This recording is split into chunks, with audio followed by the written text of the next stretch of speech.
As a bloke, you don't want to arrive early in the bedroom, hotel room, kitchen bench, spa bath, car, or wherever you are. But you do want to feel comfortable talking about a solution. Pilot.com.au, your online men's health navigator. You're listening to Trot's Life on SEN Track with Toby McKinnon. Brought to you by Garrard's Horse and Hound. Best range at the lowest prices.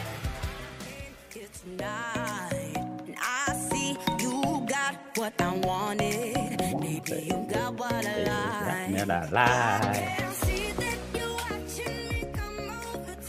Welcome to Trot's Life. JD and Nikita Ross joining me for a Friday form panel with a difference. Would it be fair to say, Nikita? Yeah, I think that's a pretty accurate assessment there, Toby. You're in Ballarat today, I believe, or somewhere not in the studio anyway.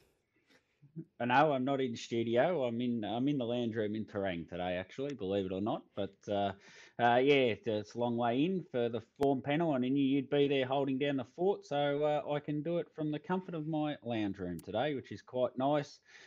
We've got a few different things this morning. Jaden Barker is going to come on briefly. He says he's got a letter. He wants an open letter to the industry, which will be of interest. And then we'll get stuck into the Friday form panel. I expect a usual sort of in-depth analysis from you, Nikita, as you're become quite the outstanding form analysis, in my opinion. And I will be coming from a bit of I started with Kiss of Death originally, but I'm going to call it Kiss of Life. I'll be putting up some cases for some unusual horses throughout the card.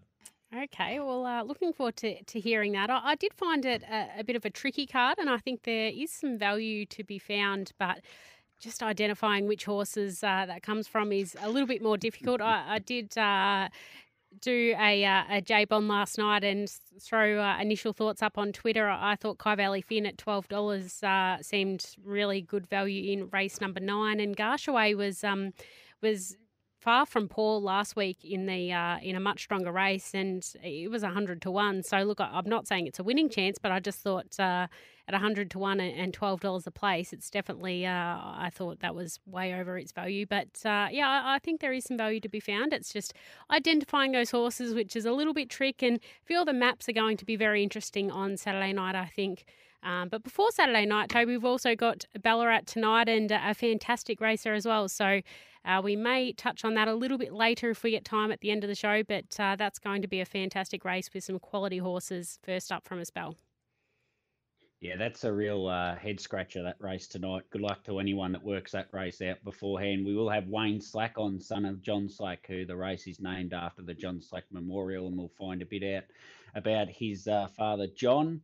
Going back to Garshaway, Nikita, Tim O'Connor and myself did the review show on Monday, and we talked a bit about John Mead when he once said famously that it takes 9 or 11 starts for a trotter to get back 100% after a long layoff, and Garshaway is sort of tracking like that. You'd sort of think in the next 3 or 4 starts he's going to be back to his absolute best, and when he gets back to his best as a juvenile, he would measure up in this field 100%. So I am 100% behind you. He is huge value at $100, but anything could win that race.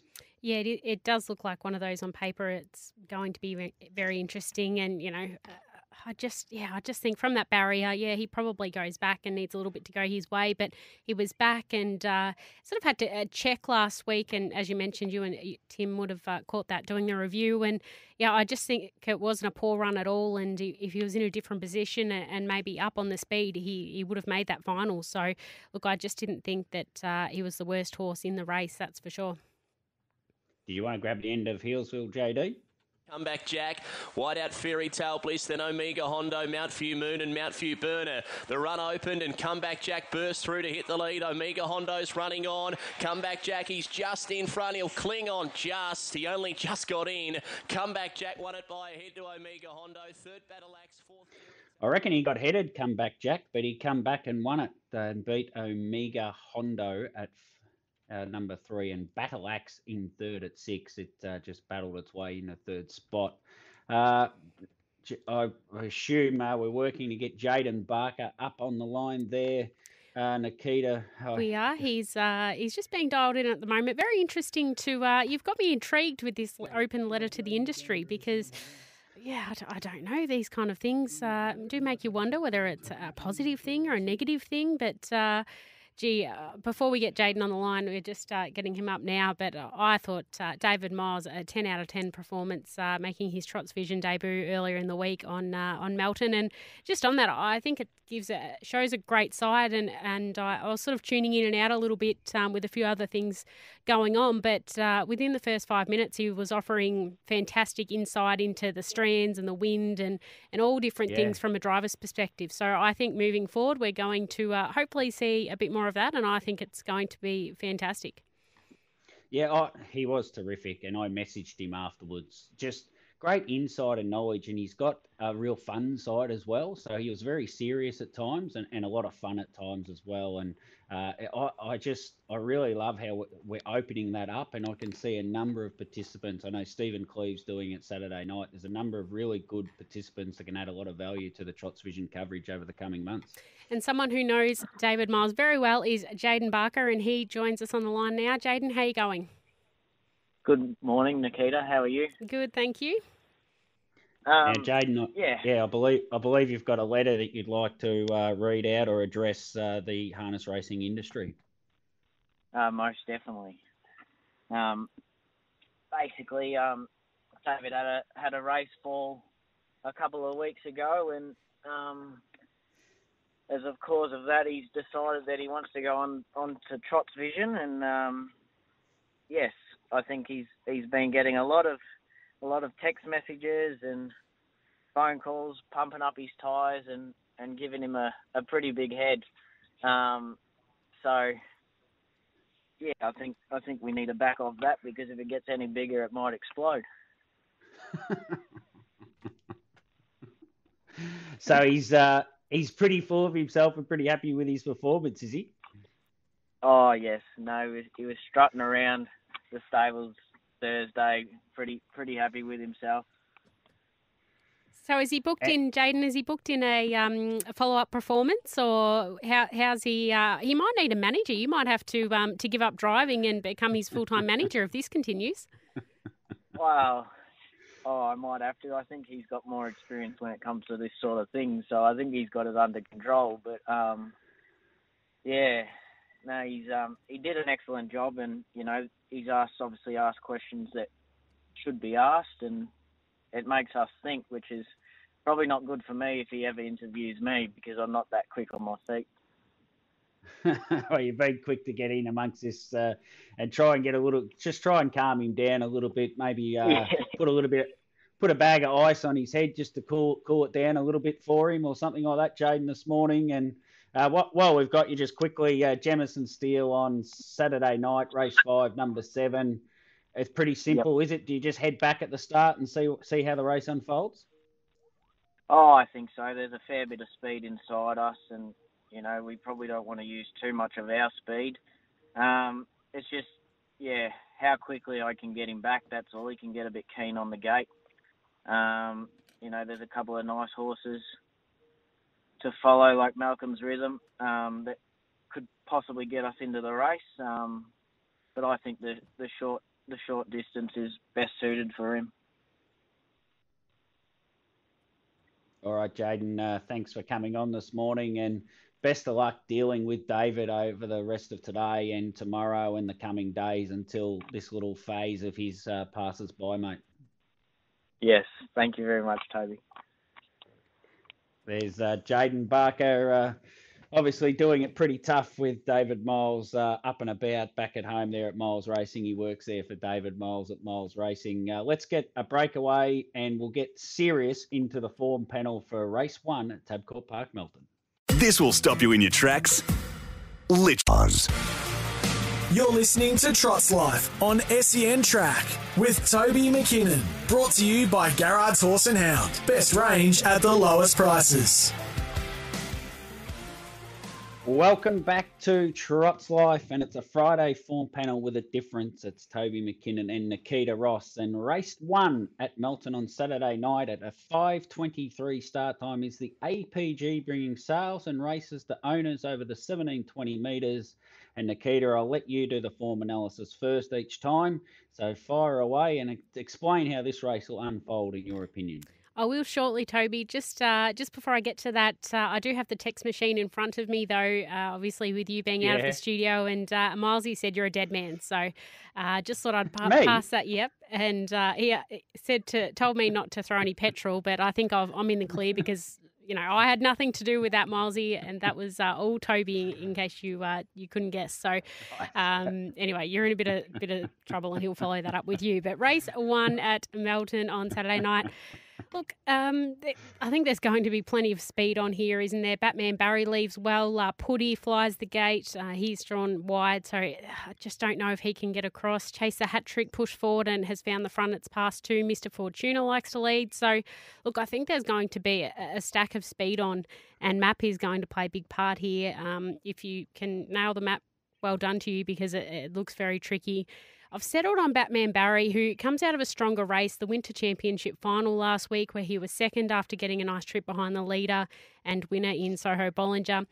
Whilst you have some horses stepping up in grade, he has already been there, and this does look a nice race for him, and I think he can find the top. So I have gone with Batman Barry on top, but without a whole heap of confidence. Chase the Hat Trick has had the 2 Australian starts for 2 wins, finding a lead on both occasions. Steps up in class here. He's one that I referenced before, but we had Jack Law on Burning Questions yesterday, and he said he really wants to try and find the fence with this horse. He can be a little bit dodgy around the final bend, so he said he really wants to be on the fence, and apparently the camp said he's worked probably the best he has this week, and he thinks he is a nice horse. So, look, he's about $6.50, I think, and he is a massive winning chance. Let's Roll has always threatened to be a really nice horse. A couple of times he's left you scratching your head a little bit, but his past couple of wins have been really good. He finds himself stepping up in class here, but I think he can be running on at the end. But it's just whether he's, off the second row, it's probably going to be a little bit difficult for him. And for 4th, I've gone One Smart Fella, who does look that. Has raced in 2 much easier races here, but recorded 2 nice wins since arriving in Australia. His sectionals have been pretty good last time when he was parked at Hamilton, and it wouldn't surprise to see him continue on that winning streak here. So, look, his overall record is good, and he might be the one that stays out of that early speed battle, and if they go too hard early, he could benefit. But really tricky way to kick off the night. I've gone 4, 2, 9 and 3.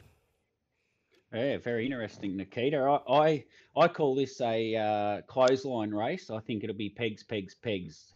And I see Mr. Fortuna leading. I see Let's Roll behind the leader, and Foolish Pleasure.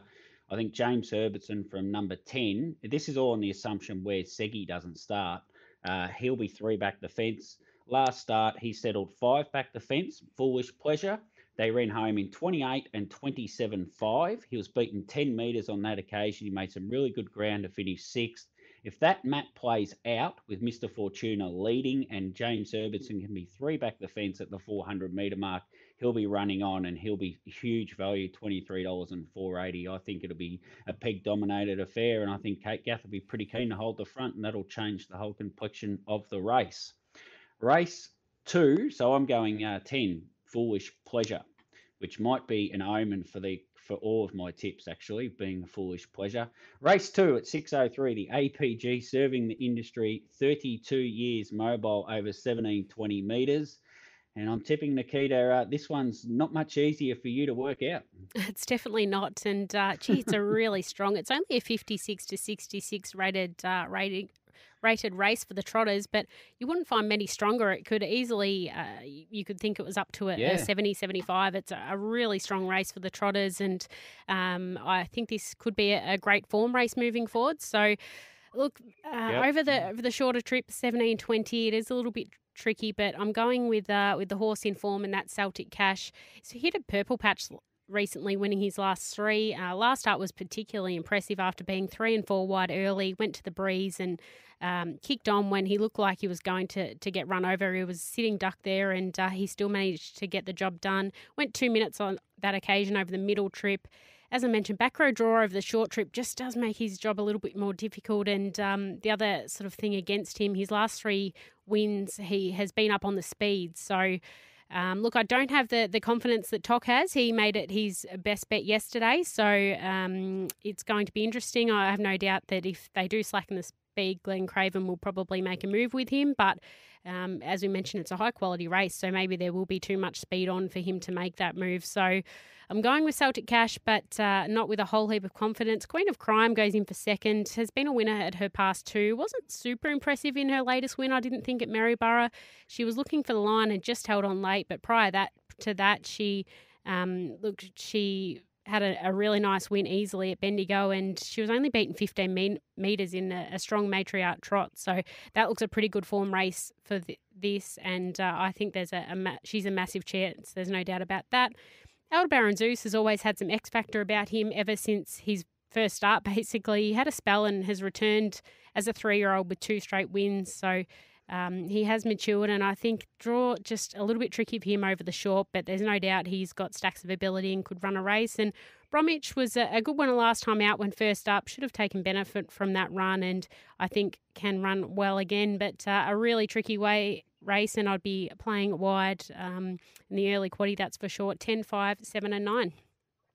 Now, you're going to think I have totally lost the plot, Nikita. She probably thought a few times in our friendship, but I'm going with number 8, Icicle, at $150.16. If the pole horse Stunning Jasper, who led and won at its last start, holds the lead, this horse is basically 5th up from a spell. He had a little bit of time off when Jeff Sr. went on a bit of a tour around Victoria visiting family and friends. He takes a long time to get fit because Jeff, he works him eclectically. He doesn't have a track at home as such, so he's lightly worked at home. He takes a few runs to get fitter. I did speak to Michael Bellman this morning because I thought I'd totally lost the plot, but Michael Bellman agreed. He thought he was about a 10 to 20 to 1 chance in this race. If he's sitting behind the leader, you go back to March this year when he ran 5th to Zarem, beaten 7 metres, 4th to Dell's Destiny, beaten 2 metres, and 2nd to Tea Tree Tommy, beaten 4 metres in much stronger races, all at Melton. This horse is good enough when he's fit to run a real big race. I scored 150 to 1 as they're racing in the 3rd at Hillsville. We'll catch the end of that. She's Miss Orson's trying to go forward, but drop right back there. Away quickly, Ice Cream Lady with Mount View Sassy, then into the river, Latchy's Girl and Whiz Out making ground. It's Tregunna, though, bursting through against the rail, draws right away, and Tregunna's going to win it easily by 3 or 4 to Latchy's Girl, 3rd Whiz Out, and then into the river, followed by Mount View Sassy. 3, 4 and 1 at Hillsville. Tregunna winning for beating Latchy's Girl and Whiz Out. So, Nikita, I know you think I'm half mad, but Icicle, he is massive value to $150. And particularly if you're playing multiples around trifectas and first fours, Mick Bellman, very confident, even if he's 3 back the fence, that he'll be running on and passing a few horses. Well, you do make a good case for him, and there's no doubt he's going to get a nice soft trip on the pegs there. So he has shown glimpses of being quite a nice horse. Icicle is in my black book for a little while, a few months ago. So, you haven't completely sold me, but I can certainly see your case, Tobes. Yeah, a little bit of IP, I suppose, about how the horse gets worked and how much racing he needs. And Mick was very happy with him last start. He's a much better horse than his recent form suggests. And as I say, he should be about 10 to 20 to 1. Race 3, the TAB Jane Allen, over 2240 metres.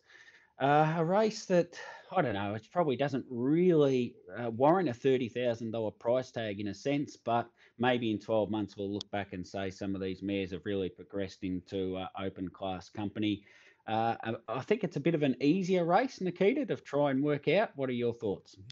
Yeah, look, I think there are a couple of winning chances here, that's for sure. But, I think it's probably fair to say it's not the strongest Jane Allen that we have seen in recent times, but at the end of the day, the connection's good on them. They're making the most of the opportunities and going to get a nice paycheck. So for those that I did have a listen to your chat with Alex Ashwood yesterday on my way in today, and I was a bit the same as you, surprised that he mentioned Still Hungover does have that really good gate speed, and I think he said that he thinks he could cross if he wanted to. I just assumed the horse would probably be going back.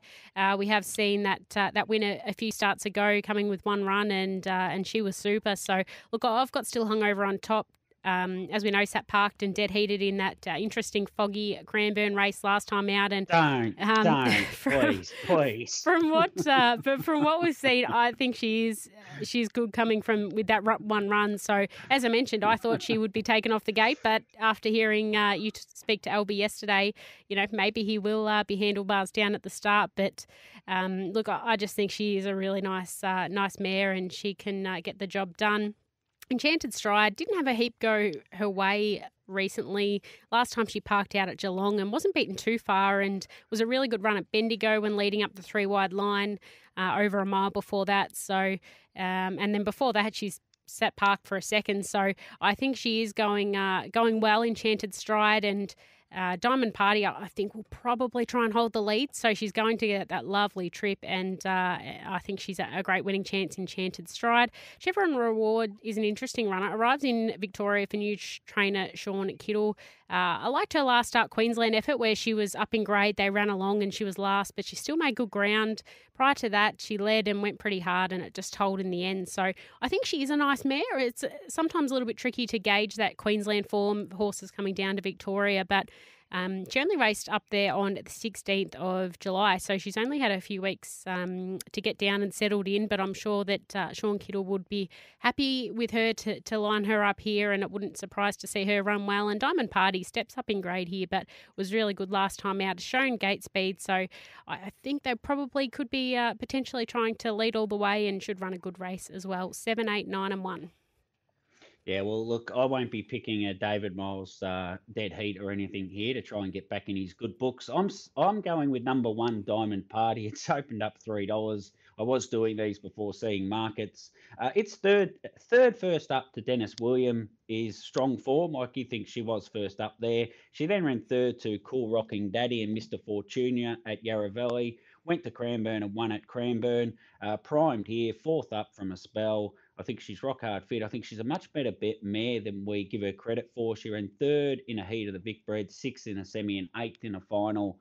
That's pretty strong sort of form, I think, and I think she's a much better horse than we realised, Diamond Party, and I think after Saturday night, she might be the horse we're talking about having stepped up. Not keen on Still Hungover going forward. I wouldn't want $4.40 if Albie Ashwood goes handlebars down. I think that's bordering on madness, but mind you, Albie would probably say the same thing about me, that I am bordering on madness. And of course, if Diamond Party leads, that brings Enchanted Stride into this race so much for the 1 and 8 on the clothesline with a peg-dominated affair, as we see so often at Melton. We don't need to get to race 4, Nikita. As you well know, I plan things to an inch of its life, and we've done the first 3 races in the first half an hour. I had Jaden Barker on. We've got about a minute to the news. So we get a tick. We're on schedule, Topes? You're a massive tick, Nikita. Yeah, and a big tick from Sunday night. I messaged you privately. I thought just the pivoting that you did with HRV. I love the format of the Gordon Rothwicker medal. I wouldn't mind that live, doing it in a similar manner, believe it or not, so that we can get the formalities over as quick as possible. Then I can get around and catch up with all the participants that we enjoy each other's company so much. Don't you think? Toby, sorry, there's a little bit of tension in the studio here as well, because it's a big night. It's a big night. I don't know. You know what's on tonight, Tobes, don't you? Ballarat Trots. Yeah, but that was also what I was getting at. But it's St Kilda Carlton, so my team v Skeeter's team, and great grudge match. Yeah, we've been waiting all season for this one. Big rivalry. So we're sort of separated in different studios here at the moment because can't stand the sight of each other. Well, as a personal friend of Brett Ratton's, I'm sorry, Nikita, but I'm going to have to side with St Kilda. Yeah, good man. Look, I don't, Let's I don't have a whole heap of confidence, so I'm happy with that. We'll just good to see Charlie Kerno back. That's what I'm excited about. Not for me. Well, calm down, calm down, not for calm me. down. Anyway, we've got another hour and a half of ad breaks to get through and banter, so no doubt that'll continue in the studio. So probably a good thing you're terrain bound at the moment, Tobes. Well, believe it or not, the next at Thornbury Park is on in 5 minutes, and it's the St Kilda Veterinary Centre Sprint. So there's the omen for the night. As we'll get to the news, we'll see what other omens there are. You're listening to Trot's Life on SEN Track with Toby McKinnon. Brought to you by Garrard's Horse and Hound. Best range at the lowest prices. Welcome back to Trot's Life, and off the text machine in Terang, the personal text, Matty O is trying to get on Icicle, and it's already been rolled into 100 to 1 from 150. Jeez, so we've moved the market. TM, the market mover. Oh, yeah, massive move. In percentage terms, it's almost nothing. Now, race 4, the vhrc.org.au 2-year-old pace. And this is a most interesting race. You sort of look at these races sometime, Nikita, and you think, oh, it's only 6 horses. I'll work this race out pretty quickly. But there's a lot to come out of this race. And I think whoever wins this race will elevate itself to another level in terms of where our best 2-year-olds are. Yeah, for sure, Toby. I think another race where there's multiple winning chances. We don't have a whole heap of exposed form to go off.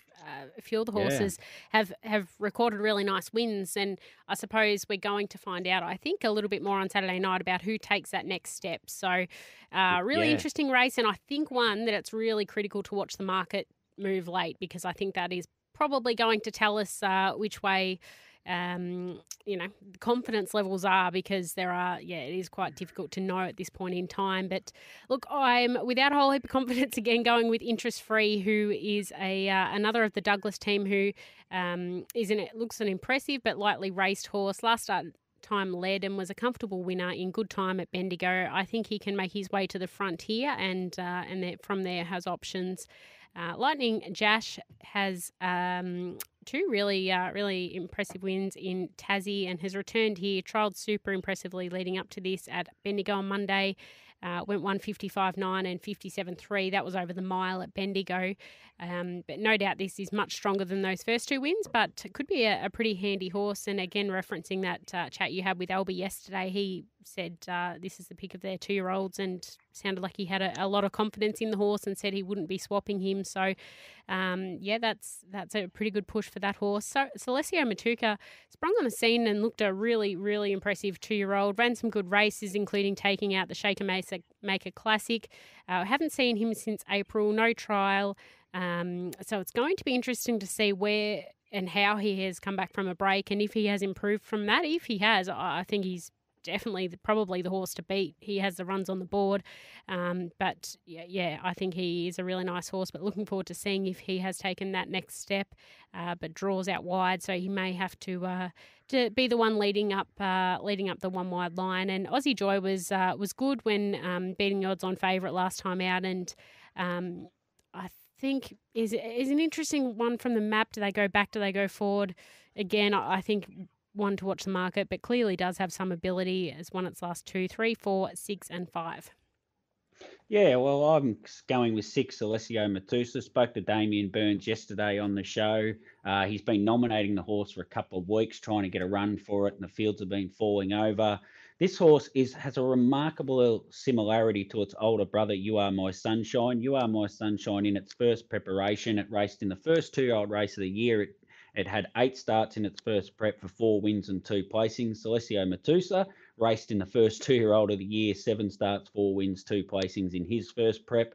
You Are My Sunshine went on to run 2nd in the Breeders' Crown Final and 4th in the Victorian Derby. And I think Celestio Matusa's every bit as good as You Are My Sunshine. And if that is the case, he'll handle this field no problems. I have no doubt he's fit. I think Damien Burns is the most underrated trainer nearly going around. He does an absolutely fantastic job, and we hear very little about him. So I'm settling on number 6, Celestio Matusa. Race 5 is the APG, serving the industry for 32 years. And just be careful how you talk about that. It is another race, Nikita, with multiple winning chances. And so often the barrier draw makes these races so competitive, doesn't it? Yeah, absolutely. There's no doubt about that. It's going to be a really interesting one. And like you said, barrier draws, do play a massive part. I think it's pretty clear that Aussie Battler will be the leader here. We know how quick he begins.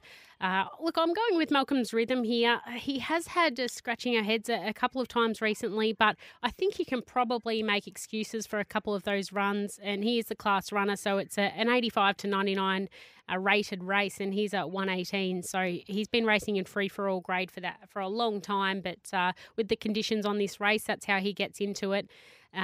Last time out, he had to make a 3-wide run, and prior to that, they ran a quick last quarter, which is probably not his go. He's not really a snap speed horse. He's quick, but he probably just doesn't have that really snap speed turn of foot. So, look, I think he should get a good run through tonight. He's obviously drawn to follow out Aussie Battler, so he should be prominent enough, and I think his class can get him over the top, and he can be back in the winners list. I mentioned on Birding Questions yesterday, I wouldn't want to take anything odds on about him, but he opened around $3, I think, so I think that's a nice price for him. Van Danta goes in for second, has been racing really well, as we know. Will be interesting to see if they stay 3 pegs here, or if they do come off and get into the running line. We know he's been racing so well when he has been saved for that one run, so it will be interesting to see if they just stay on the pegs or what happens with Van Danta, but there's no doubt he goes into the mix. Sahara Sirocco is a horse I have a lot of time for, has a lethal turn of foot, which we saw last time out, and almost got there. It's usually driven for that, and I think he can use that once again this weekend. And Jamison Steele, able to get the job 2 starts done, 2 starts back with a nice performance at Bendigo. Has been building back up into fitness this campaign, and I think last time out when it was back and just a dash home, it wasn't a bad run at all on that occasion. So, look, might have to go back and look for a card into it, I think, from the draw, but there's no doubt that Jamison Steele will also be running on at the end, 9, 8, 4 and 7. Yeah, we're about a minute and a half away here from Hillsville, where the favourite is 4, Big John Mack. Now, I think, Nikita, I agree 100% that Aussie Battler leads. So once Aussie Battler gets to the front, he's not going to get a lot of pressure from I'm No Outlaw. He may hand up to I'm No Outlaw, but if he does, it'll be a soft hand up. I don't see a lot of pressure on his outside. I go back, he's run 4th twice over the distance where he's led on both occasions. They went 151.9, beaten 10 metres, 154.6, beaten 2 metres.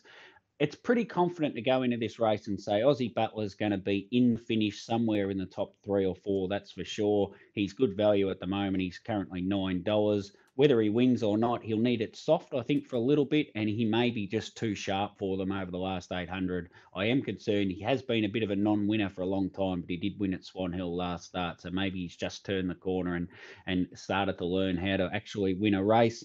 That same concern I have about non-winners is I'm just putting a question mark on Malcolm's Rhythm. It seems like he just doesn't seem to find the line and win too many races. I know he won at Echuca back in March and Melton in March, but there's been a lot of seconds, thirds and fourths over the last 12 months for Malcolm's Rhythm. Yes, that is true, and like I said, it's hard to have stacks and stacks of confidence with him, but I just think if there is a race that he's going to break through and get a win, this looks it. And Jason Bonington off the text machine is on the 7 here, Tay Swifty at Hillsville. A bit stronger than what he's against today, so we'll see what transpires. They're moving in. Getting set now, race 4. They're loading up. Favoured in blue, Big John Mack now. Back into favourite ahead of Dusty Knight, who's the best backed. And they're loading nicely. Tay Swifty out there in 7. Blazing Cool, drawn box 8. And the field just about ready to go. The green light turned on. Set. Away and racing, and Big John Mack began awkwardly, crashed to the outside early. Blazing Cool went out quickly to lead, settling down over Tay Swifty, Dusty Knight, then Big John Mack. He's still trying to get to the outside from Mount View Dodger, Mount View Audrey and System Glitch, but here's Dusty Knight, sped through to hit the lead. That was a good strong win, that. Dusty Knight drew on late, won it by a length from a photo. Tay Swifty or Blazing Cool, and then Big John Mack, who was so desperate to get to the outside early, brought his chances undone from. It's a Jason Bonington trifecta at Hillsville. Dusty Knight has won, beaten Blazing Cool. Just ask him second, and Tay Swifty has run third. He's not here to defend himself, so we could go our hardest. JD Nikita. Oh boy. I would say it's some of your best work, but yeah, I don't know. Yeah, well, you just stay out of it because you'll get yourself in trouble, and I'm always in trouble. It's just the depth that changes. Let's get a breakaway, and I'll try and straighten up for race 6 and become a VHRC member after the break. G'day, it's Paddy.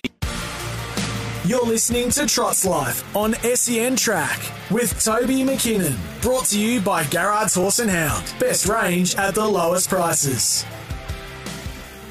Welcome back to Trot's Life, and I'm joined by Nikita Ross on the Friday form panel with a difference. And I suppose, Nikita, just quickly, we decided not to do the music quiz today as my knowledge of music is zero. Some would say my knowledge of harness isn't much better, but I seem to manage to talk my way through it. Yes, no, you made the final call, and I suppose it is your show, Toby, because your name is on the stinger at the start. I'm usually a feature on Friday, but I've been kicked off, so Skeet, we know where JD's Alliance lies. That's fine. I'll tell you what's happened there. I actually thought that I had created a sweeper for every eventuality. Toby McKinnon, Nikita Ross, Tim O'Connor, Toby McKinnon, all of those. And it seems I haven't. So I had to either... In your defence, I think this is probably only maybe the second time that Toby and I have been on together. So it was either having Toby not in the intro at all, so having Jason Bonington and Nikita Ross, or just go with Toby. Yeah, and okay. I see which way you've gone. That's fine. Yeah, what a stitch up that was. What an absolute stitch up that was. And yeah, just because St Kilda are playing Carlton, she's throwing me under the bus.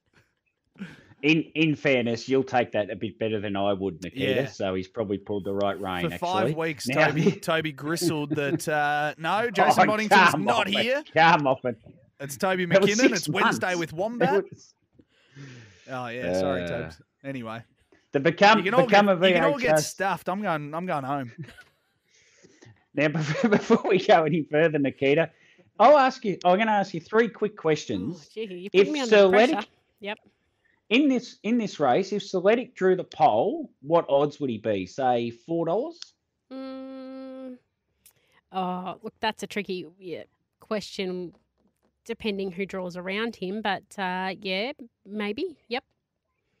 Bonzel Benjamin, $3 maybe? $2.50?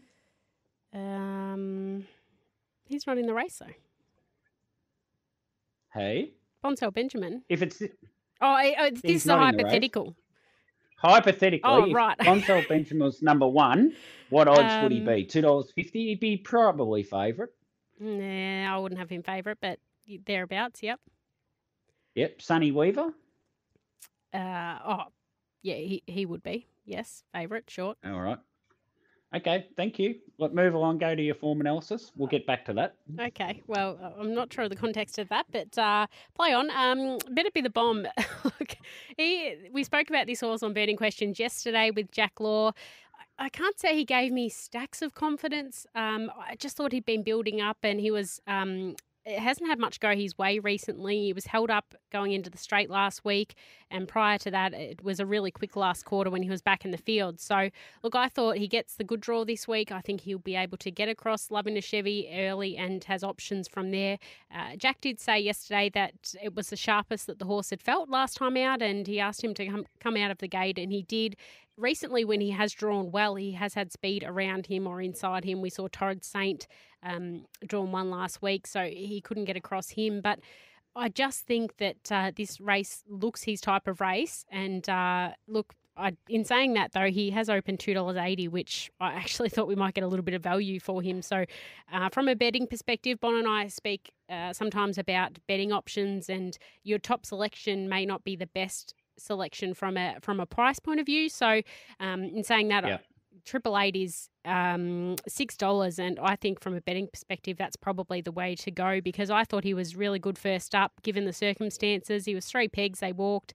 That's that race I mentioned, Always Fast, made it a dash home, and he hit the line well. So I would imagine that camp would have been pretty happy with that effort. I know you spoke to Greg yesterday, and I believe he said he was happy with that. So I think it will Yep, be I'm very interesting happy. to see what they do, whether they put him into the race now that he has had that one run under his belt, or if they do go the more conservative option and try and let him run on and build his confidence possibly. But I just think that $6, we know what a high quality horse that Triple Eight is when he is at his best. And I think that first up run was really encouraging. So look, from a betting perspective, I'd be more happy to put my money on Triple Eight than Better Be the Bomb at the $2.80.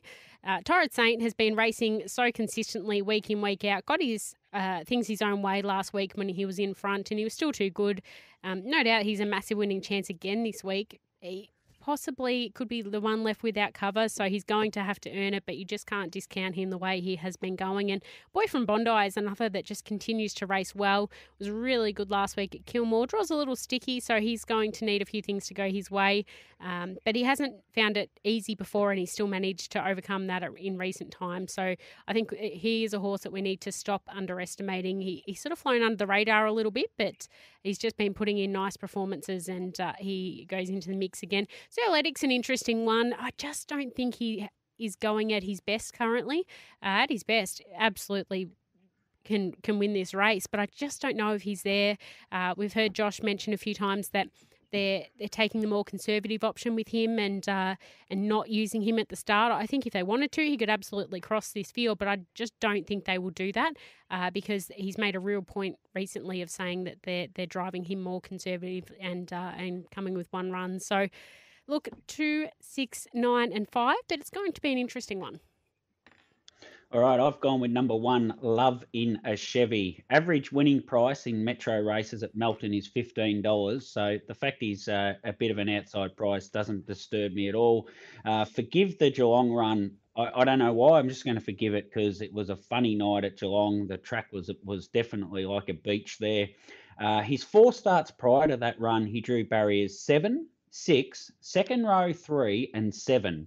So if you forget those last 5 starts, you go back to the start before that where he won at Melton. He paid $33 on that occasion and he beat Sir Lettick, Bonsell Benjamin and Sonny Weaver. Now, if those 3 horses were in this race, they wouldn't be starting $61. They'd be starting somewhere between $2.50 and $5 or $6 by your own admission.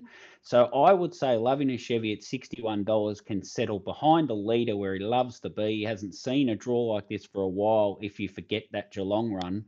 And he at $61 has to be some sort of value for a blowout chance in the quaddie. Yep, you make some good points. Not for mine, but you do make some good points, and the context is great. Now I understand why you're mentioning Sonny Weaver, who is on his way to America, yes, and Bonsell Benjamin. So it all makes sense, as it always does with you, Toby.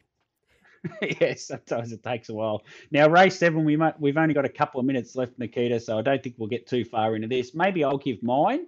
And then after the news, you can come back and give proper analysis. It's the VHRC Winter Trotters Cup Final. There's a couple of ways I could have approached this race. I did a fair bit of effort and put some form into it and gave it a lot of thought. And the other approach I could have done is stick all their numbers on a dartboard and thrown a dart at it. It is one of the most even and best races I've seen at Melton in a long, long time. It's just so hard to work out. So in the end, I thought, no, bugger it. I'll settle on number 1, Scruffy Dawn. He's drawn 1 on 3 occasions at Melton. He's run 2 seconds and he galloped in the other one. I think he'll settle possibly on the leader's back, maybe 3 back the fence at worst case scenario. And so often in a race where the field is a very even race and the field is so even, it ends up being a peg-dominated affair. So I'm just settling on a horse at a bit of value, $31 and $6. But of all my crazy bets, I would say this is the one I'm the least confident about. And no doubt you can go into depth after the news and see if you can try and work this race out for me. Sounds good. We'll be back after this short break and the news.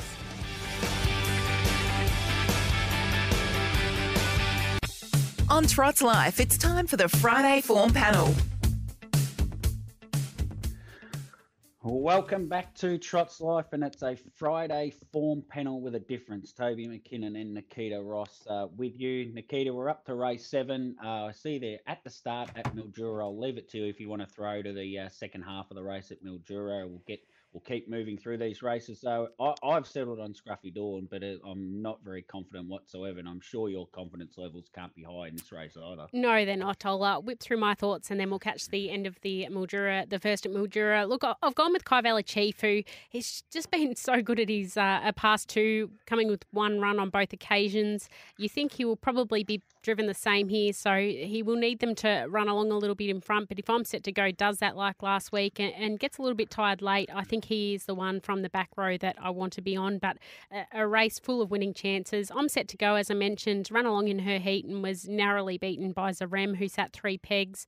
Draws well here, and I think once again she will be able to cross Scruffy Doolin and from there can probably try to lead all the way once again. That was the quickest of the 3 heats, and a similar performance can see her winning. We know what a classy mare I'm set to go is when she's right. Zarem was really good in his heat win. More of a sit sprinter, but worked home really nicely after being 3 pegs. I don't know if he'll get across. I'm set to go, drawing outside this time. They came out at a similar speed last week with Zarem having the inside advantage on that occasion and then chose to take cover. So, look, I think probably finds himself in the running line again, but on his past couple has to be a chance. And Brownlow Prince made the move to sit without cover before ducking in behind Majestic Hurricane when Little Yankee galloped in the heat, was held up for an early into the home straight before hitting the line really nicely and will be running well once again. I think he could be the one that makes a move if that tempo slackens. But it's going to be a really interesting race. Stacks of winning chances, 11, 2, 3 and 13 I have gone with as we head into... we've got about a lap and a half to go of the first at Mildura. Just check those numbers, can we, Nikita? 11, Robbie Royale, or 12? Sorry, 12, Kai Valley Chief. 12, 2, 3 and 13, and here's Mildura. To go.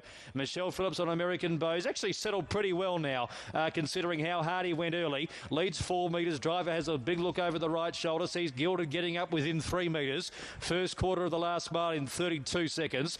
Neck back on the inside. Firehouse Rock is third. The mainly white. Stealth Mode 1 by 1. Kicker to Jack's got off the fence, the favourite. From 4 back the inside. Had room to get into the running line. Is now 3 back on the outside.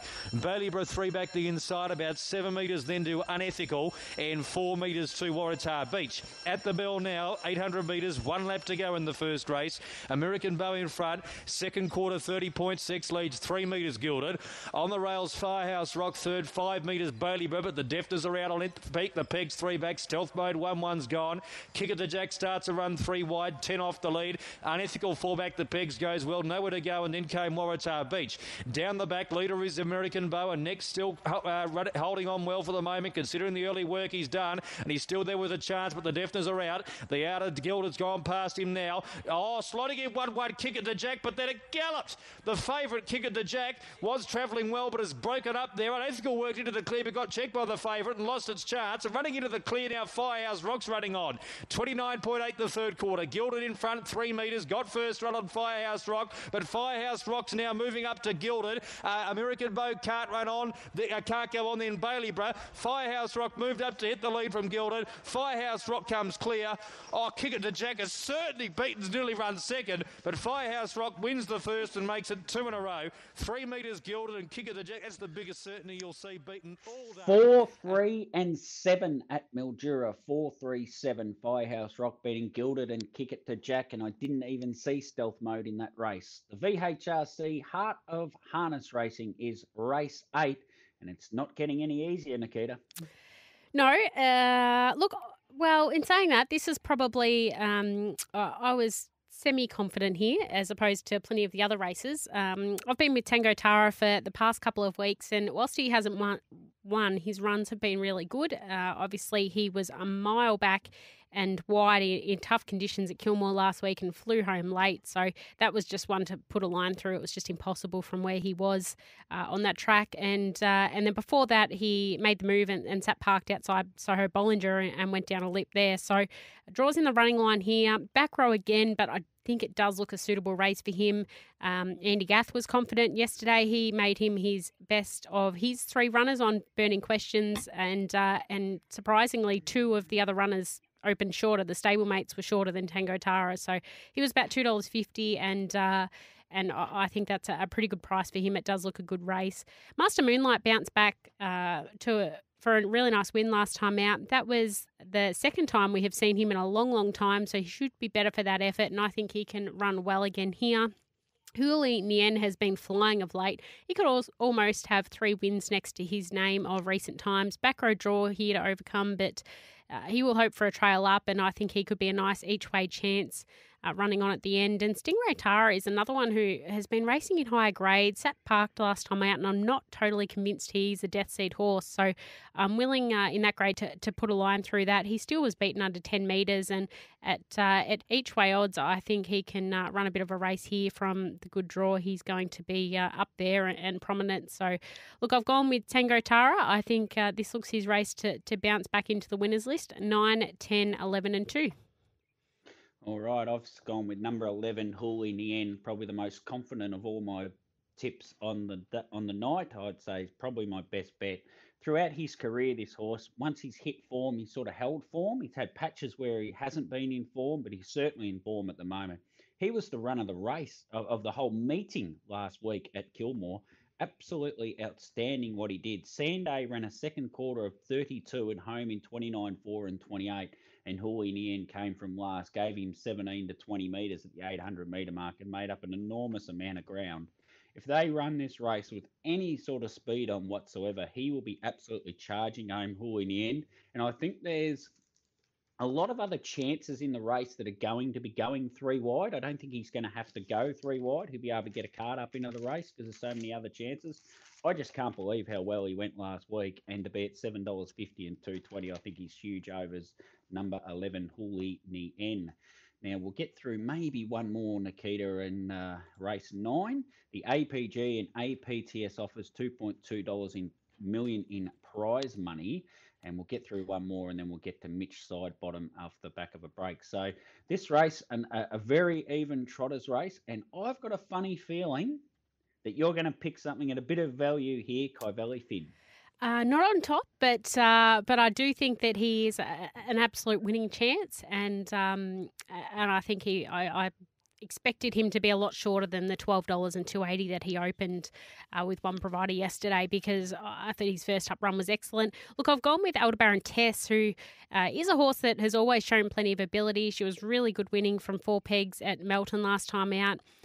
Flash Kyveli did come off the inside and she did get a nice run through, but she showed brilliant acceleration to win there. She got home in 56.8 and 27.8. That was her own individual last quarter. So on the back of that, you would have to think she's a really good chance here. Small queries if she doesn't find the top and has to sit parked outside Zigzag Zoo. But I just think she has a little bit of X factor. That was her first up run last time out when she zipped home in those sectionals. So she should be better again. And I think if she can push forward, she's a pretty nice horse. So I've got Aldebaran Tess on top. Kyveli Finn in for second. As I mentioned, was unlucky not to see himself in the Winter Trotters Cup final. It was his first run back from a spell as well, and he was basically held up to the line. So that was a much stronger race. And I think off the back of that first up run, he can run well here. Draws in the running line and just needs, obviously, if they walk, it's going to be hard. But I just think he can run a race, and especially at those place odds, I thought it was really good value. Zigzag Zoo gets the good draw, has been close up and was just pipped on the line by Aldebaran Test last week. I think he probably finds the front here, and the question will be if Kate tries to hold the top or if she is happy enough to take a sit behind potentially Aldebaran Tess if Sophia asks the question. So that is going to be interesting. He's been there around his mark. He's in his last 5 starts, he's run 4 seconds and a first. So he is a winning chance, but I thought he was probably a little bit too short opening favourite. And we had Prosthesis right in the mix from an SP perspective for the heat of the Winter Trotters Cup that I mentioned last week. Was slowly away and just never looked to trot that well. He does seem to run some of his best races at Melton, so I wouldn't be surprised if he runs well this week. He is a tricky horse to catch. He'll put in an eye-catching performance and you'll black book him for next start, and then he'll be a little bit disappointing. So tricky horse to catch, Prosthesis, but I'm willing at Melton to give him another chance to finish into first 4s, but Gil Favour's going really well. He's another one. He has been racing from a stand start. in most recent times, but, he must go in the mix. And as I mentioned earlier off the top of the show, Garshaway, look, I don't know if he can win a race. There is a world where he does win, but drawn 7 makes it a little bit tricky, but he is a much better horse than the $101 and $12 a place that was on offer for him, because I just think he didn't really have much go right for him last week in the heat. So, look, if you wanted to, you had $2 spare in your pocket, I'd throw $1 each way or $2 each way on Garshaway at 100 to 1 because I think he's well over the odds. 5, 9, 3 and 4. Yeah, I don't disagree with Garshaway. And Covelli Finn, I don't expect a huge improvement. I think with the trotters, it'll be marginal improvement week to week with Covelli Finn in particular. I'm going with number 4, Prosthesis. And I know this horse very well. I know Ken Tippett very well. He had a long time off. He's had a lot of injuries. He had a month of really hard racing at Melton that finished when he ran a terrific second, only just beaten when $15.60. Ken then told me he was going to give him a little break, and he did give him a little break. He came back at Bendigo, where he was, on paper, he was poor. Then the next week at Cranbourne, after that hard run, because he doesn't work him that hard at home, he gets that hard race at Bendigo, and he comes out at Cranbourne and runs second when he was $24.30. He had another little break with the horse. He comes back last week at Kilmore. I don't think Ken expected a hell of a lot at Kilmore. He ran 6th there, and once again, he's had that hard race last week, or he's had a race for fitness last week, and he'll be primed this week, and I think $11 and $2.40 is super value for Prosthesis. Just when you know the history of the horse and how he races and how he needs that racing the week before to get him, just to top him off for the next start. So, yeah, I'm very keen on number 4, Prosthesis, on all of that basis. Let's get a breakaway and come back with the great man, Mitch Sidebottom.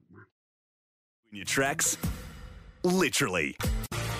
You're listening to Trot's Life on SEN Track with Toby McKinnon. Brought to you by Garrard's Horse and Hound. Best range at the lowest prices.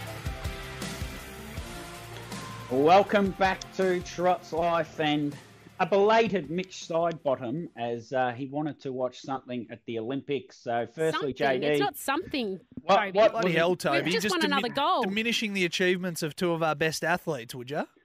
Well, I haven't got it on here. In the studio here, I've only got the one screen, and it's on Sky Racing. And I've broken the remote, so it doesn't actually turn off Sky Racing, would you believe? That's how much I love the trots. Well, for those out there who have been only tuned into Trot's Life, Kate Campbell with a bronze medal and Emma McKeon with a gold medal.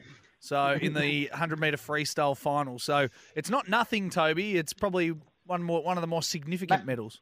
May I suggest, JD, if people are exclusively tuned into Trot's Life and doing nothing else, that they grab a mirror and have a good hard look at themselves? Well, I mean, it is the highest rating show ever of all time, so yeah, you never know.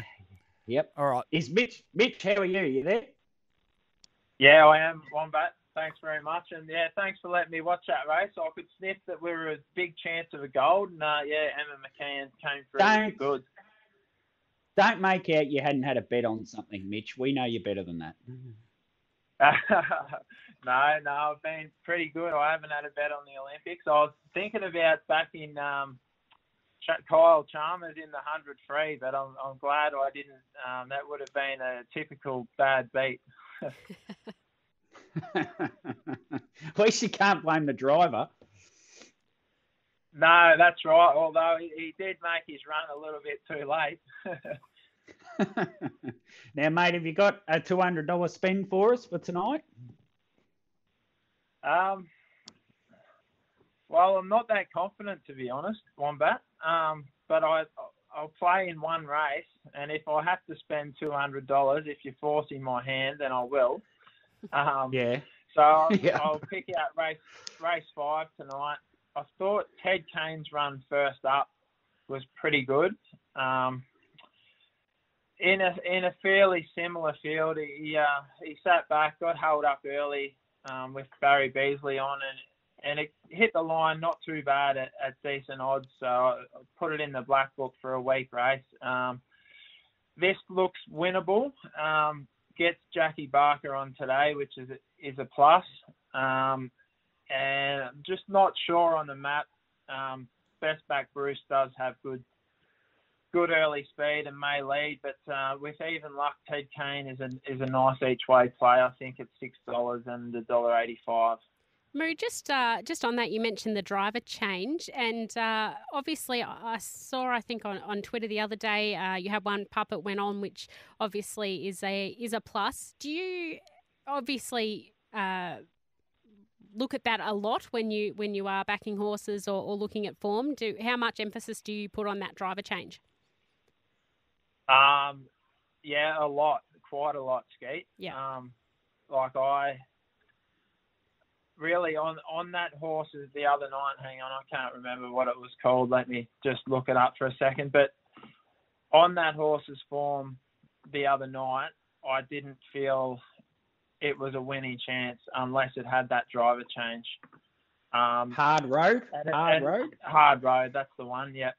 And it's not necessarily a tactical thing. It's not that the drivers that had been on had made the wrong moves. It's just that some horses, they just run 15 metres better, 20 metres better when one of those drivers like Puppet jumps on. So it makes a massive difference. And you can nearly put a line through their past form when a driver change like that happens. So yeah, that was nice, and hopefully the one today can replicate something like that. That horse, Hard Road, we had Andrew Yates on the show, Nikita, actually, and he's got an amazing record. He's had some really nice horses. Our First Fantasy, Embracious, Vogue Falcon. He started back in the 80s up at Penrith somewhere. He's Simon Turnbull's father-in-law.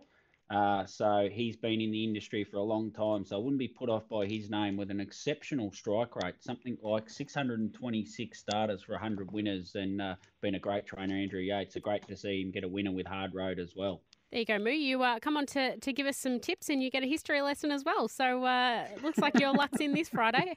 Have you had a look? So that's all that you're playing into Ballarat tonight, or you've got for us. Have you had a look at tomorrow night? Is there anything that you're happy to let us in on that you're keen on tomorrow night at Melton? Yep. I've had a quick look. I'm definitely more keen on tomorrow's card than tonight's. And, just probably my best couple. Race 5, number 8, Van Zanter, and I thought Aussie Battler would lead, but I think Van Zanter's clearly a better horse than Aussie Battler. She should jump straight on the back of Malcolm's Rhythm at the start and get a trail into the race on the back of it, and I think it'll be too quick for Malcolm's Rhythm. So decent value around there, and best of the night, Better Be the Bomb, I thought would find the top and just be too hard to catch from there. Tend to agree. Right. I hope you're right with that. But what did you think about the $2.80 that Better Be the Bomb opened? I'm not sure what tab got him up at today, but I just thought he was probably going to open bigger odds than what he did. Yeah, I agree there. On his figure form, you'd be hoping to get a bit more of a price. I just think Matt Related looks the very likely leader, and there's probably not much ability-wise between a handful of them here. So the horse with the best run's probably going to win it, and I think that's him. Tobes, have you got anything? Yep. Yeah, I was just thinking, if I give you 200, how about we have 50 on Ted Kane, 50 on Van Danner, and 100 Better Be the Bomb? How does that sound for $200 spend? That sounds brilliant, Toby. Brilliant. All right, mate. Lovely. That's all I've got, Nikita. If you want to grill him about life, and hopefully, Mitch, sometime soon we can get that 100 Club draw away, and I can take the cash, mate. Yeah, no, that'd be good. Obviously, with the COVID situation at the moment, we can't get a crowd there, and when you advertise that it's free grog for 3 hours and people can't turn up, then not many people want to buy a ticket, Toad. So we'll have to postpone that one, but I'm sure it'll happen a few weeks down the track. Just to let everyone in on our private conversation, Mitch plays footy, and I've bought a ticket in these Footy Club 100 Club draw because I've got a theory that it's always some bugger no one knows that wins these things, and some bugger that doesn't need it, and I may as well be that bugger on this occasion.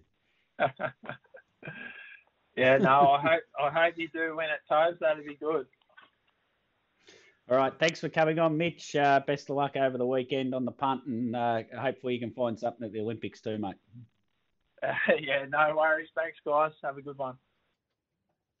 All right, Nikita, we might just quickly do the last race, race 10, the APG Not-for-Profit Sales Company Pace, and then we can turn our attention to Ballarat tonight. We'll catch up with Wayne Slack, the son of John Slack, and also have a look at that Trotters Cup from a form analysis perspective. The last race here, race 10, there's a horse in this race. I know it that much about it's not funny. I actually know it had its racing name changed. It was once called Mr. Flintlock, and it got its name changed before it raced, and that will be my tip. But firstly, for your analysis.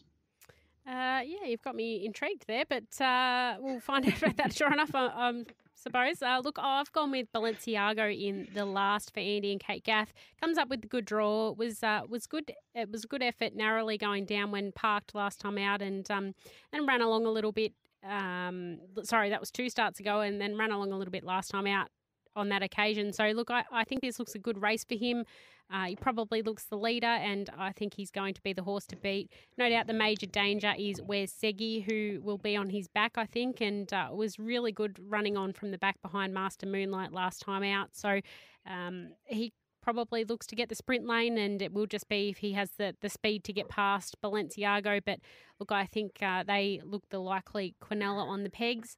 Gemstone Glory is racing much better than her figure form reads. I think she can run well at odds. Last time she was able to cross and sit behind the leader and ran second behind Omno Outlaw, which he would be much shorter in this race. So I think she can run well at good each way odds. And I've thrown in Willem for fourth, who needs a soft trip, but it was good to see him bounce back into the winners list last time out. He's had some feet troubles along his journey. So, look, I think he's going really well, and he just needs a few things to go his way. But if he can get into the running line, or even not on the pegs and not shuffled too far back, I think he can be running on strongly at the end.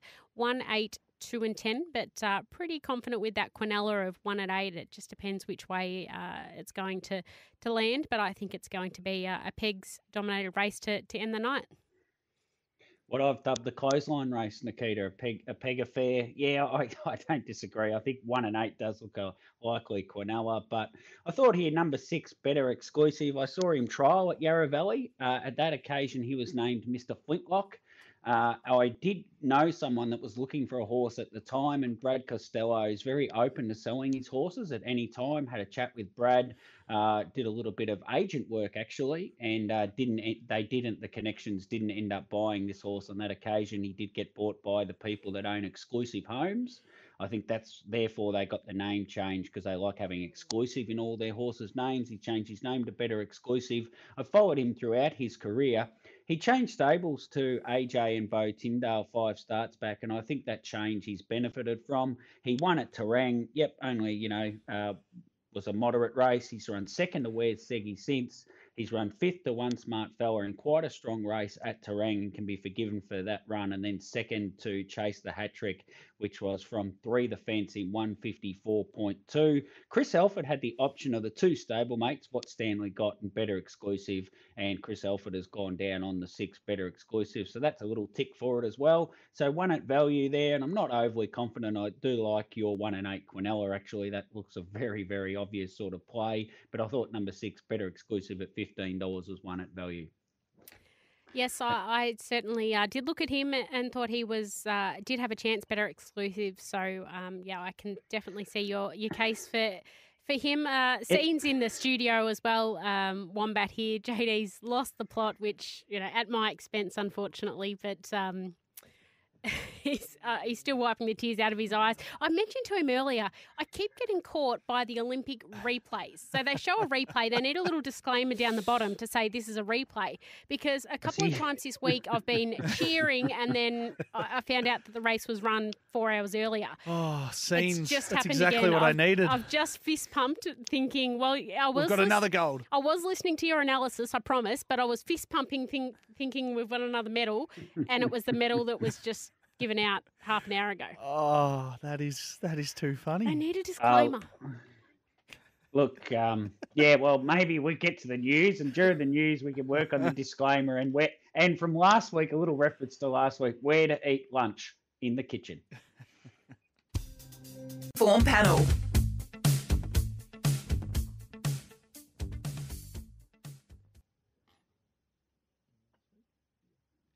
Welcome back to Trot's Life, where we've just lost one. Oh no, he's back.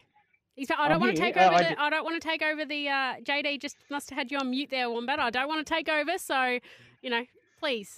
I'm not sure he had me on mute or not, but we were talking in the break, JD and I, so I didn't hear the music coming back out. But yes, welcome back to Trot's Life. As we've done a wrap of Melton, I'll get all those tips out somehow on Twitter. I noticed, Nikita, you've got a wide variety of numbers that you've tipped. You've tipped the 1, the 2, the 3, the 4, 5, 7, 9, 10, and 12 throughout the race meeting, which is pretty unusual and just shows how Melton is such an even track and horses can win from anywhere, tipping such a wide range of numbers. It's quite amazing, isn't it? Well, 1, 2, 3, 4, 5, 7, 9, 10, and 12. Yeah, like we know that the Pegs is the place to be at Melton, but I think with some of the draws, the preferential barrier draws, the class runners are drawn off the back, which is probably why sometimes I've lent towards the class horses to overcome the barriers. But yeah, it's a tricky meeting.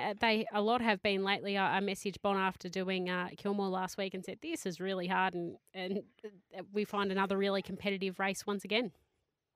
We seem to say that every week, which I think is a credit to HRV and the handicapping system and how they're programming the races, at how even these fields are at Melton. Yeah, definitely. There's no doubt about that. But before Melton, we do have a Ballarat tonight, and we have with us Wayne Slack, who is joining us to have a quick chat about the John Slack Memorial Trotters Cup tonight, Group 3 event. How are you, Wayne? Hi, guys. How are we?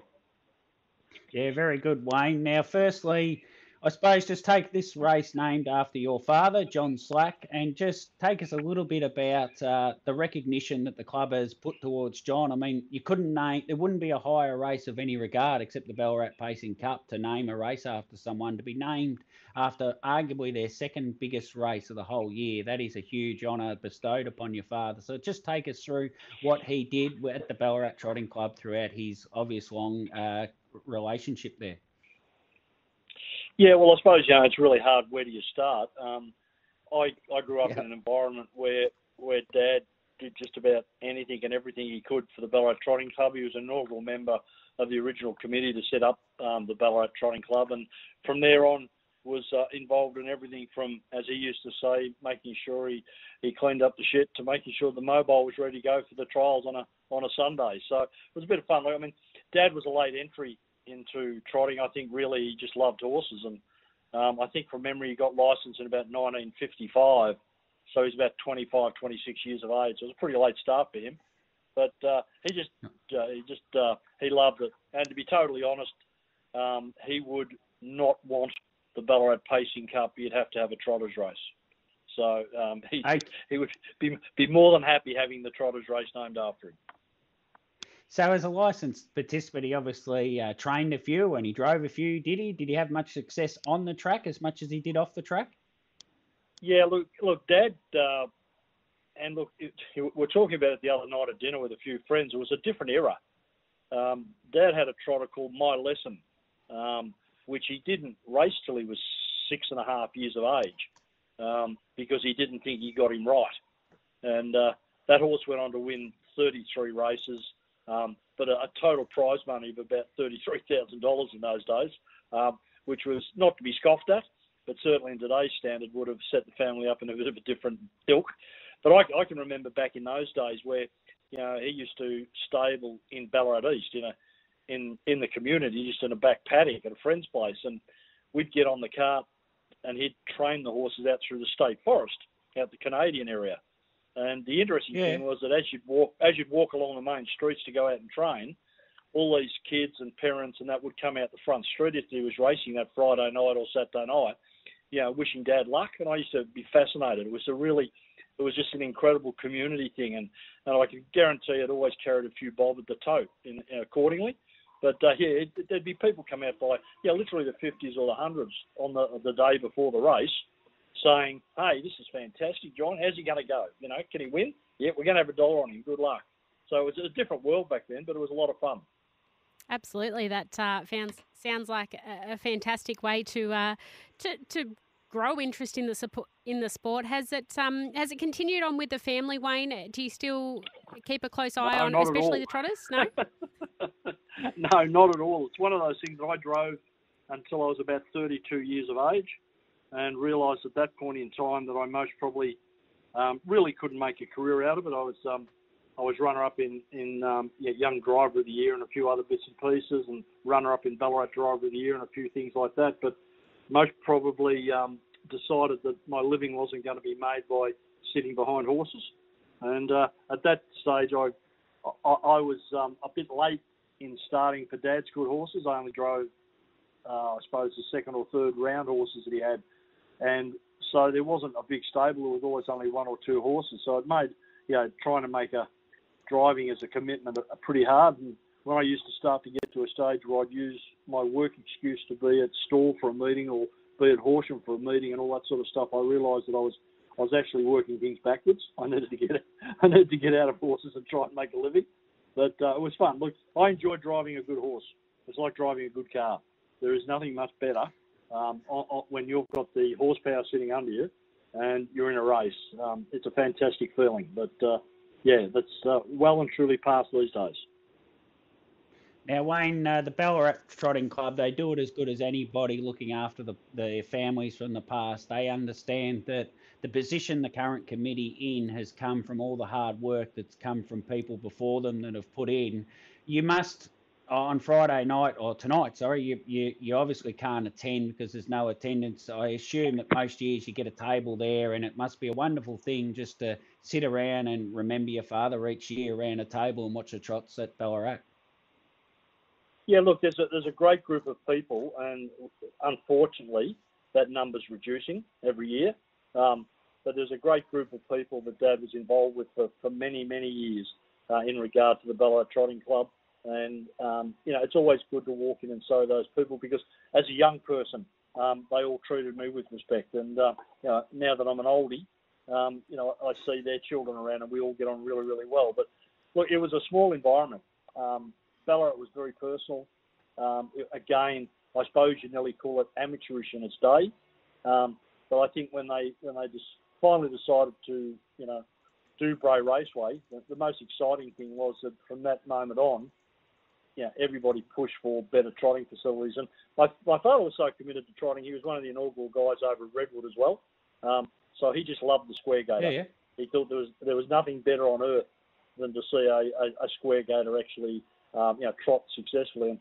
And every time, these races come around every year and I get the opportunity normally to present trophies or do something of that nature, the calibre of the trotters and the speed with which they're running just is incredible. And his horse, My Lesson, to give you some indication, I saw him run off 134 yards behind at Ballarat one night. In this day and age, it's just not something you'd even consider. He won two races off 96 yards. He ran 2 seconds off 100 yards. And he won at the showgrounds off 98 yards behind, or 96 or whatever they were in those days. And they had to have 2 false starts because they had to hold the tape by hand. They'd never had it connected that far back. It's an interesting racing when you look back at it, and then you look at the flying mobile starts of today and the 2-lap bursts, and I suppose it's an interesting world we live in today. And just one more, I'm not sure you're familiar with the Gordon Rothker Medal or how familiar you are with it, and a gentleman by the name of Paul James. I'd find it hard to believe you couldn't have been involved with the Ballarat Trotting Club for all your life like you have without coming across Paul James, was awarded Sunday night one of the Gordon Rothker medalists this year. Yeah, no, look, Paul's a great guy. He, age is between myself and my father, so I got to know him individually as well as him being involved in the trotting club. I knew him from sports outside of that. His kids played basketball, which I was involved with. I got to know Paul, and certainly a worthy nomination for some sort of an award in that regard. All right. Thanks, Wayne, for coming on. Nikita, Hey, look, can I also say too that you mentioned the word Gordon Rothinger. My father most probably held him nearly in the highest esteem as one of the best reinsmen he'd ever seen drive. He thought his judgment of pace was second to none in the day.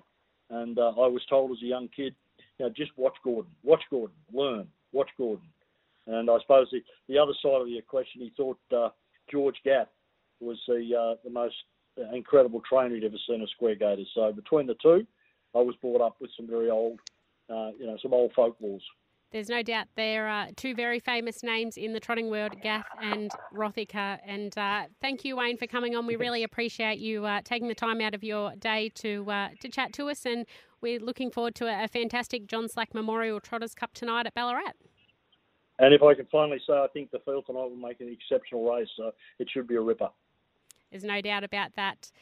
We have Thank Wayne you very Slack much. there. Thanks, Wayne. We have Wayne Slack joining us. Obviously, the John Slack Memorial and Trotters Cup going to be a fantastic race tonight. Toby, did you want to throw to a break? I don't want to take over your run sheet. I know you're very particular with your run sheet, but is it break time? I'm twitching. Now, we'll quickly, we missed the second at Mildura as we were chatting to Wayne. Fabulous KJ winning there for Michelle Phillips at $2.60, $1.24, defeating Aussie Cash and 4 Stars Ruby. I will throw to a break, Nikita, and we'll come back. And if you can pick the first 4 in order at Ballarat on tonight's John Slack Memorial, I'll get dressed up in a dress and take a photo of it for you Sunday night. G'day, it's Paddy Dangerfield. Next time you're away... You're listening to Trots Life on SEN Track with Toby McKinnon. Brought to you by Garrard's Horse and Hound. Best range at the lowest prices. Welcome back to Trots Life, and we are on the home straight after a big 5 days of hosting. I'm joined with Nikita Ross. We've been through the card at Melton, and I've given you a disturbing challenge, I think, Nikita, referencing that ridiculous photo taken last Sunday night. I want you to pick the first 4 in this John Slack Memorial Trotters Cup in order, because it will be some sort of effort if you can do that. There is 7 horses first up from a spell, which makes it incredibly difficult. Yes, very difficult race, and I think for everyone at home, it's probably a good thing. It's a very difficult race to pick the first 4, because I think we've already, one photo of Toby in a dress is probably enough for a good 12 months. So, or a lifetime. I would say a lifetime. Yeah. So look, I'm not feeling the pressure here, but we touched on this race in Burning Questions yesterday, actually, and obviously got Jack Law and Andy Gatt's thoughts. And the tricky thing is that all the horses that are first up, I'm probably referencing the big guns off the back row more particularly, but they've all trialled well. It's not like you can look at a horse and say, oh, its trials were run so well first up. I believe he won a Bill Collins first up, so that is the reason that he hasn't trialled him, because he thinks that this run will probably be the best that he's going to go all preparation, because that is what he has shown in the past. So look, I'm with Mick Lovin. That good first up record, a big strong horse, and we've seen him park out and win many a times and just bully his rivals. So look, I'm with him, but without a whole heap of confidence, because it's just such a great race. Look, Always Ready is a really nice horse. It's trialled against I'm Ready Jet on both occasions, and I just think that both of those horses look like they had a little bit left in the locker on both occasions, and I think Always Ready can take that next step this campaign. I've got in Have Horse Will Travel for third, who, as I mentioned, just that one trial, but showed some really nice speed to get home along the sprint lane, and just that untapped horse has only been defeated once since arriving in Australia, which was the start before he went for a spell. So look, he loves to lead. He won't get that opportunity here, but it will be interesting to see him in a different role. And Red Hot Tooth, you just can't discount the great mare that she has been, and she's looked, as I mentioned, great in both her trials. In particular, the second one at Shepparton, she went 2 minutes last half in 57.3, and I think her overall record probably tells us that she's better second up. But Tim O'Connor mentioned that he had spoken to Kari and they're really happy with where the horse is at. So I suspect going off those trials that she is going to be quite forward. Won't get to use that gate speed from the inside second row draw, but look, you can make cases for so many of the runners, and looking forward to just sitting back and watching this one, I think. Yes, I thought you might have thrown the scratching in for fourth just to make a certainty of not getting the first four. I'll go back and reference Sundon's Courage. When it was first up, he was about $4 or $5 chance. Yourself and Jason Bonington were both keen on him. And then after the race on the Monday, you talked a lot about how hard it is first up at this level. And then you go into this race and like you can easily, you've just picked the first four and they're all first up from a spell. So it's a very, very difficult race. Did speak to Joe Pace yesterday. He didn't feel it was going to be the right sort of race. Forget the price tag. I think he wants him to run a few times over the shorter 2,200 metres before he is given a chance. So I sort of thought, well, if you ignore all the first up runners, there's 7 of them are out. Forget the price tag goes out. That only leaves a few left. Can you believe, Nikita, and it's not my tip actually, but can you believe Travel Bug a couple of weeks back at Bendigo won the Touch Merchant Trotters free-for-all and goes around in this race at $150? Yeah, that's crazy. He's proved that in recent starts he's well and truly up to this level. Like, as you mentioned, he won a free-for-all 2 starts back. So, while you're throwing your $2 each way on Garshaway, throw it on Travel Bug as well, because there is a world where Travel Bug wins. I think he is going to need plenty to go his way, but there is a world where he wins. Maori Laws, I was really impressed with how Maori Law was trialling up. Is that yours? Yes. Sorry, yes. I'll let you go. Sorry. Yes, it is my Maori Law. Spoke to Emmett Brosnan after the Geelong run. He carried a flat tyre at that first start when he ran 9th. At Geelong, he was absolutely terrific. He was last at the 800-metre mark, and he passed Pants Up, he passed Brownlow Prince, he passed Robbie Royale, he passed Travel Bug, he passed Peregrine Phoenix, and he passed Magical. Now, if he can settle on the pace, maybe in front and hand up to something, he has a driver on board by the name of Chris Elford, who I think will improve the horse. He is my pick at $13, $3 on the basis that he's race fit, more race fit than a lot of the others in the race, having his third start back from a spell. So, yes, you were right on to me then, Nikita. Very well done. I think you've finished with a bang in your Kiss of Death picks, Toby, there. Maori Law, I like that one. Finally, I've won you over. So, I will get all these tweets out. It was great fun, Nikita. I like doing it a little bit different, as you well know. Thanks for joining me. A great couple of hours. We'll be back next week with a big week of Trot's Life. I am working on getting a very unique and unusual guest for Monday's form review show. Just waiting for his AFL club to give it the okay, and hopefully we can get him I'm on all next set week. to buy a new car.